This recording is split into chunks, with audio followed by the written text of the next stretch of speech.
নমস্কার বন্ধুরা, welcome to traders diary and trading commentary. শুরু করছি এই সপ্তাহের মার্কেট রিভিউ, সাপ্তাহিক মার্কেট আলোচনা। এই সপ্তাহের মার্কেট রিভিউ শুরু করতে গেলে প্রথমেই এই সপ্তাহের আগে অর্থাৎ এই সপ্তাহের প্রথম দিকেই সুচেতা দালালের একটা টুইট আসে। সেই হার্ষ মেহতা স্ক্যামের বিখ্যাত সুচেতা দালাল, একজন ফাইন্যান্সিয়াল জার্নালিস্ট, বলা হয় Indian one of the best. So তার একটা টুইট আসে। তিনি টুইট করে, যদিও কোনো কোম্পানি বা কোনো ব্র্যান্ডের নাম তিনি উল্লেখ করেননি, কিন্তু তিনি একটা টুইটে আশঙ্কার সৃষ্টি করেন এবং তার তার ফলস্বরূপ পরবর্তী ক্ষেত্রে ইকোনমিক টাইমসে 14 জুন সোমবার, সপ্তাহের প্রথম দিনেই একটা নিউজ স্প্রেড হয়, একটা নিউজ রিলিজ করা হয়। সেখানে বলা হয় আদানি গ্রুপের ফরেন পোর্টফোলিও ইনভেস্টার, তিনটি ফরেন পোর্টফোলিও ইনভেস্টার, যাদের ইনভেস্টমেন্টের পরিমাণ অলমোস্ট 43,000 করোড় টু 45,000 করোড়, যেটাকে ফ্রিজ করে দিয়েছে এনএসডিএল। তো এই নিউজটা স্প্রেড হওয়ার সাথে সাথেই মার্কেটে একটা প্রেশার তৈরি হয়, একটা সেলিং প্রেশার তৈরি হয়, বিশেষ করে আদানি গ্রুপের স্টকগুলোতে। অলমোস্ট কিছু স্টকে অলমোস্ট 20%-এর কাছাকাছি একটা কারেকশানের জায়গায় চলে যায়। যদিও পরবর্তী ক্ষেত্রে একই দিনে আদানি পোর্টের পক্ষ থেকে একটা নোটিফিকেশান জারি করা হয় এবং সেখানে বলা হয় যে না, এই ধরনের কোনো নিউজ তাদের কাছে অন্তত নেই যে ফ্রিজ করে দেওয়া হয়েছে। যদিও প্রশ্ন ওঠে যে যদি এই ধরনের কোনো নিউজ না থাকে, যদি এটা ফেক হয়, এবং তারা আদানি পোর্ট যে নোটিশ দেয় সেখানে বলা হয় যে এটা জাস্ট ইনভেস্টারদের মিসগাইড করার জন্য এই ধরনের একটা নিউজ ফোরকাস্ট করা হচ্ছে, এই ধরনের একটা নিউজ পাবলিশ করা হচ্ছে। তো এবার প্রশ্ন হচ্ছে, আদানি গ্রুপ যদি মনে করে যে এটা মিসগাইড করার জন্য, তাহলে আদানি পোর্টস বা আদানি গ্রুপ তাদের এগেনস্টে কোনো লিগ্যাল অ্যাকশন নিচ্ছে না কেন? এটাই হচ্ছে সবথেকে বড় প্রশ্ন। তো যাই হোক, এভাবে 14 জুন মার্কেটটা একটা জায়গা থেকে একটু প্রফিট বুকিং হয়, একটু কারেকশন করে এবং দিনের শেষে দেখা যায় ফরেন ইনস্টিটিউশনাল ইনভেস্টাররা প্রায় 500 কোটি টাকার উপর একটা সেলিং করেছে এবং ডোমেস্টিক ইনস্টিটিউশনাল ইনভেস্টাররা 544 কোটি টাকার উপর বাইং করেছে। এরপর 15 জুন ইন্ডিয়ান শেয়ার মার্কেট নিয়ে একটা কথা বারবার বলা হচ্ছে যে Indian share market leaves on another planet, একটা অন্য কোনো প্ল্যানেটে, অন্য কোনো জগতে বসবাস করছে। 14 জুনের এত বড় একটা নিউজ এবং তার একটা নেগেটিভ সেন্টিমেন্ট তৈরি হওয়া, এই সমস্ত কিছুকে উইদিন 24 আওয়ার্সের মধ্যে সেটাকে পুরোপুরিভাবে কারেকশন করে বা সেটাকে পুরোপুরিভাবে অ্যাসিমিলেশন করে নেক্সট ডেতে ইন্ডিয়ান শেয়ার মার্কেট, বিশেষ করে নিফটি 50 তার সর্বোচ্চ দামের লাইফ টাইম হাইয়ে পৌঁছেছে, 15,900 টাচ করে আসছে।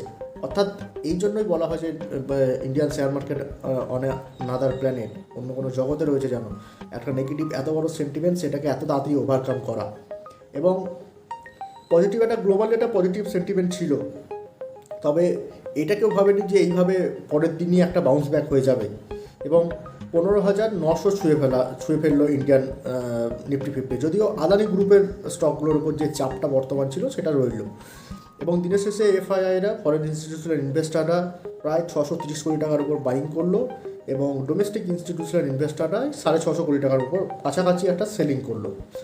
এরপর আছে 16 জুন, একটা নেগেটিভ সেন্টিমেন্ট কিন্তু তৈরি হয়েছিল, আদানি গ্রুপ থেকে একটা নেগেটিভ সেন্টিমেন্ট তৈরি হয়েছিল এবং তারপরও একটা নেগেটিভ সেন্টিমেন্ট, গ্লোবালি একটা নেগেটিভ সেন্টিমেন্ট তৈরি হয়। ইন্ডিয়ান শেয়ার মার্কেটে একটা প্রেশার দেখা গেল। কেউ বললো এটা প্রফিট বুকিং। আমি কিন্তু 16 জুনের যদি ভিডিওটা লক্ষ্য করেন, মার্কেট রিভিউ ভিডিও, আমি বলেছিলাম প্রফিট বুকিং নয়, এটা কারেকশন হয়। কারণ 15,900 যখন সর্বোচ্চ উত্তরায় লাইফ টাইম হাইয়ে যখন মার্কেট ছুঁয়ে আসছে, সেই জায়গা থেকে একটা কারেকশন প্রেশার, আসাটাই স্বাভাবিক, একটা কারেকশানের মোড আসাটাই স্বাভাবিক এবং সেই সেন্টিমেন্টটা ধরে রাখলো। একটা গ্যাপ ডাউন ওপেনিং হলো এবং তারপর একটা সেলিং প্রেশার চললো এবং সবশেষে দেখা গেল যে ফরেন ইনস্টিটিউশনাল ইনভেস্টাররা 870 কোটি টাকার উপর সেলিং করেছে এবং ডোমেস্টিক ইনস্টিটিউশনাল ইনভেস্টাররা প্রায় 875 কোটি টাকার কাছাকাছি একটা সেলিং করেছে। অর্থাৎ উভয় পক্ষ থেকে একটা সেলিং প্রেশার এলো।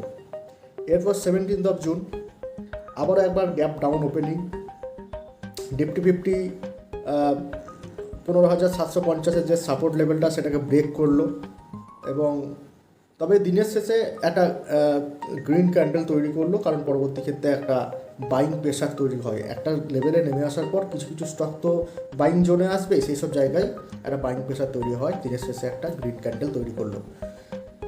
ফরেন ইনস্টিটিউশনাল ইনভেস্টাররা মোটামুটিভাবে 880 কোটি টাকার কাছাকাছি একটা সেলিং করলো, এবং ডোমেস্টিক ইনস্টিটিউশনাল ইনভেস্টাররা 45 কোটি টাকা, শুধুমাত্র 45 কোটি টাকার কাছাকাছি একটা বাইং করলো। এরপর সবথেকে ঘটনাবহুল দিন হচ্ছে এই সপ্তাহের শেষ দিন, অর্থাৎ 18 জুন, শুক্রবার। তো অনেকগুলো নিউজ আসার ছিল, অনেকগুলো নিউজ অ্যাসিমিলেশন হওয়ার ওয়েটিংয়ে ছিল ইন্ডিয়ান শেয়ার মার্কেটে সহ গ্লোবাল মার্কেটেও।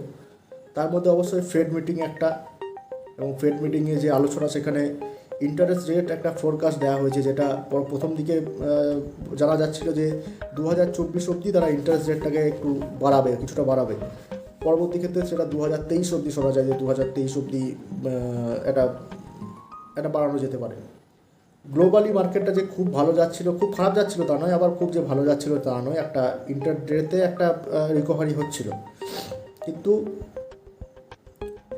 ইন্ডিয়ান শেয়ার মার্কেটে কী হয়, গ্যাপ আপ ওপেনিং হয়, গ্যাপ প্রায় 60-65 পয়েন্ট গ্যাপ আপ ওপেনিং, কিন্তু সেখান থেকে একটা হিউজ সেলিং প্রেশার চলে আসে। আমি আগেই বলেছিলাম যে 16 জুনের আলোচনাতে বলেছিলাম যে কেন কারেকশন আর কেন প্রফিট বুকিং নয়, কারণ এটা পরপর হচ্ছে যে সেটা দেখা যাচ্ছিল। কারণ আগের দিনগুলোর কার্ভগুলো, প্রাইস অ্যাকশন কার্ভগুলো দেখা যাচ্ছিলো যে দিনের শেষে নেগেটিভ হচ্ছে। অর্থাৎ দিনের শেষে নেগেটিভ হলে সেন্টিমেন্টটা পরপর নেগেটিভ হলে একটা নেগেটিভ সেন্টিমেন্ট তৈরি হয়। তো মার্কেট 65 পয়েন্ট ওপরে ওপেনিং, গ্যাপ আপ ওপেনিং হওয়ার পরও সেলিং প্রেশার তৈরি হলো, এবং 15,750, যেটা মার্কেটের সর্বোচ্চ লেভেল ছিল 18 তারিখ অর্থাৎ শুক্রবার, সেখান থেকে অলমোস্ট 300 পয়েন্ট ডাউনে এসে 15,450 এসে একটা সাপোর্ট নিল। যদিও তারপর আবার একটা প্রায় 235 পয়েন্টের একটা রিকভারিও করলো শেয়ার ইন্ডিয়ান মার্কেট, এবং অলমোস্ট ডে হাইয়ের থেকে কিছুটা নিচে নেমে এসে ক্লোজিং দিল। সবথেকে ইন্টারেস্টিং বিষয় যে এটা হলো কেন। আর একটা ঘটনা কালকের শেয়ার মার্কেটে যেটা ঘটছে সেটা হচ্ছে রুপির ডিপ্রিসিয়েশন। রুপি ডিপ্রিসিয়েশন হলে কি হয়, রুপি প্রায় 74 টাকা 72 টাকার কাছাকাছি, 72 টাকা 74 টাকার নিচে বা 72 টাকা কোথাও একটা রুপি অর্থাৎ নেমে এসেছিল।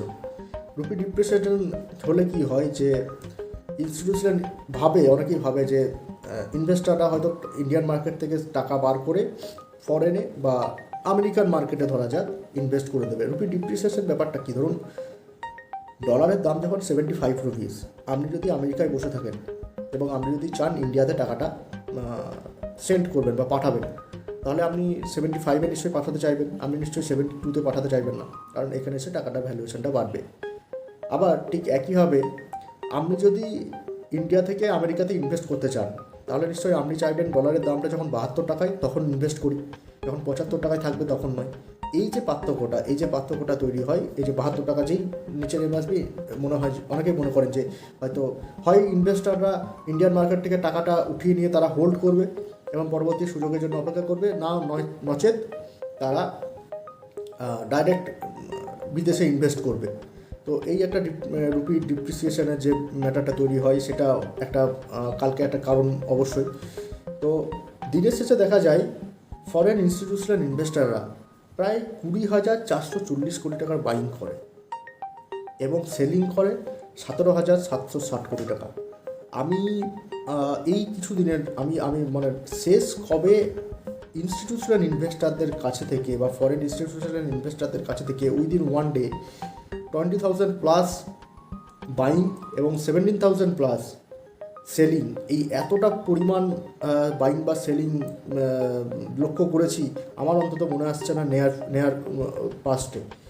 তো এবং ডোমেস্টিক ইনস্টিটিউশনাল ইনভেস্টারদেরও তাই, প্রায় 7,050 কোটি টাকার কাছাকাছি বাইং করে এবং 6,606 কোটি টাকার উপর সেলিং করে, এবং দিনের শেষে এফআইআইরা 2,680 কোটি টাকার একটা নিট বাইং এবং ডিআইআইরা 446 কোটি টাকার একটা নিট বাইং কিন্তু দেয়।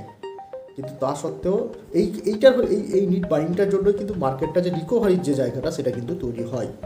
তো এই মুহূর্তে মার্কেটটা কোন জায়গায় দাঁড়িয়ে, এটা যদি প্রশ্ন করা হয়, তাহলে দেখতে পাবেন, যদি মার্কেটের ডেইলি ক্যান্ডেলস্টিক প্যাটার্নটা লক্ষ্য করেন তাহলে দেখতে পাবেন 2 জুন নিফটি 50 15,450কে ক্রস করছে, এবং তারপর 16 জুন 15,900 তার সর্বোচ্চ দাম ছুঁয়ে আবার 18 জুন অবধি 15,450 এসে টাচ করছে। এই যে একটা কার্ভ তৈরি করলো নিফটি 50, এই কার্ভটা কি সংকেত দেয়? এবং সোমবার যখন মার্কেট ওপেনিং হবে অবশ্যই এই একটা বিষয় মাথায় রাখতে হবে। এবং দ্বিতীয়ত, গ্লোবাল সেন্টিমেন্টটা কোন জায়গায় প্লে করছে, কোন দিকে ইঙ্গিত দিচ্ছে, তার উপর কিন্তু অনেকটা নির্ভর করবে ইন্ডিয়ান মার্কেট সোমবার দিন কোন জায়গায় ট্রেড করবে। এবং আর একটা বিষয় যেটা মাথায় রাখতে হবে সেটা হচ্ছে এই সপ্তাহের এই যে মার্কেটের যে অবস্থাটা হলো, বা এই সপ্তাহের মূল যে বিষয়টা হয়েছিল যে আদানি পোর্টসে যারা ইনভেস্টমেন্ট করেছিলেন বা ট্রেডিং করেন তারা অনেকটা লস করেছেন, তারা অনেকটা টাকা লস করেছেন। তো আদানি গ্রুপের সাথে অন্যান্য শেয়ারের বা অন্যান্য কোম্পানির পার্থক্যটা কোথায় হয়ে যাচ্ছে শেয়ার মার্কেটের ক্ষেত্রে। তো আমি সম্ভবত 16 জুনের আলোচনায় আমি আদানির সাথে আম্বানি গ্রুপের অর্থাৎ রিলায়েন্স গ্রুপের আমি তুলনা করেছিলাম একটা, যদি এটা জাস্ট ফর ফান বা এটা জাস্ট ফর একটা এক্সপিরিয়েন্স বলা যেতে পারে এই তুলনাটা, যদিও টাটার সাথেও করা যায়। তাহলে বিষয়টা হচ্ছে এইটাই যে আদানি গ্রুপের শেয়ারগুলো বা স্টকগুলো তাদের বিজনেসটা কেমন পারফরমেন্স করছে সেটা কিন্তু আগে হচ্ছে না, আগে স্টক পারফরমেন্স হয়ে যাচ্ছে। অর্থাৎ স্টকগুলো কিন্তু তাদের বিজনেসটা হয়তো যে পরিমাণ গ্রো করছে স্টকটা কিন্তু তার থেকে অনেক বেশি পরিমাণ গ্রো করছে, বা স্টকটা আগে শেয়ারটা আগে গ্রো করছে, বিজনেসটা গ্রো করছে পরে। আদানি তো এমন কিছু নয় যে ইন্ডিয়াতে এসে ইতিহাস সৃষ্টিকারী কোনো একটা বিষয় অলরেডি করে ফেলেছে, এরকম কোনো বিষয় নয়। আদানি যেটা করছে সেটা আরও আদানির কম্পারেটিভ অনেকেই আছে যারা এটা করছে, হ্যাঁ আদানি হয়তো তাদের সাথে একটু ভালো করছে, যদিও সেরকম কোনো এখনও বিশেষ কিছু হয়নি। তো সেই ক্ষেত্রেই হচ্ছে সমস্যাটা যে অন্যান্য কোম্পানির সাথে যে রিলায়েন্স তাদের এত বছর ধরে তাদের যে কোম্পানির যে রেপুটেশন বা সেই সব সমস্ত জায়গা থেকে রিলায়েন্স নিজেকে প্রমাণ করার পর তাদের শেয়ারের দাম বা স্টকের দামটা ইনক্রিজ করছে। কিন্তু আদানির ক্ষেত্রে কি হচ্ছে, বা টাটার ক্ষেত্রেও যদি ধরা যায়, একটা পারফরমেন্স করছে তারপর টাটা স্টিল ইনক্রিজ করছে। টাটা স্টিলের কিছু কারণ রয়েছে, বেসিক কারণগুলো এখন চোখের সামনে দেখা যাচ্ছে যে এই কারণে টাটা স্টিলের শেয়ার প্রাইসটা ইনক্রিজ করছে। কিন্তু আদানির ক্ষেত্রে কি, আগে স্টক পারফরমেন্স হয়ে যাচ্ছে এবং তারপর হয়ে যাচ্ছে বিজনেস পারফরমেন্স, যেটা কিন্তু স্বাভাবিক নিয়ম নয়, যেটা মার্কেটের ক্ষেত্রে এবং বিজনেসের ক্ষেত্রেও স্বাভাবিক নিয়ম নয়। স্বাভাবিক নিয়ম হচ্ছে আগে বিজনেস পারফরমেন্স করবে এবং সেই বিজনেস পারফরমেন্সটাকে দেখে স্টক পারফরমেন্স হবে, কারণ বিজনেস পারফরমেন্সটা ভালো হলে সেক্ষেত্রে তবেই মানুষজন বা ইনস্টিটিউশনাল ইনভেস্টার বা সমস্ত কিছুই সেই বিজনেসে সেই স্টকে ইনভেস্ট করার কথা ভাববে। এটাই হয়ে যাচ্ছে পার্থক্য। আশা করি আলোচনাটা আপনাদের ভালো লাগলো। চ্যানেলটিকে সাবস্ক্রাইব করুন এবং বেল আইকনটি প্রেস করুন যাতে পরবর্তী ভিডিওগুলো পেয়ে যান। ধন্যবাদ।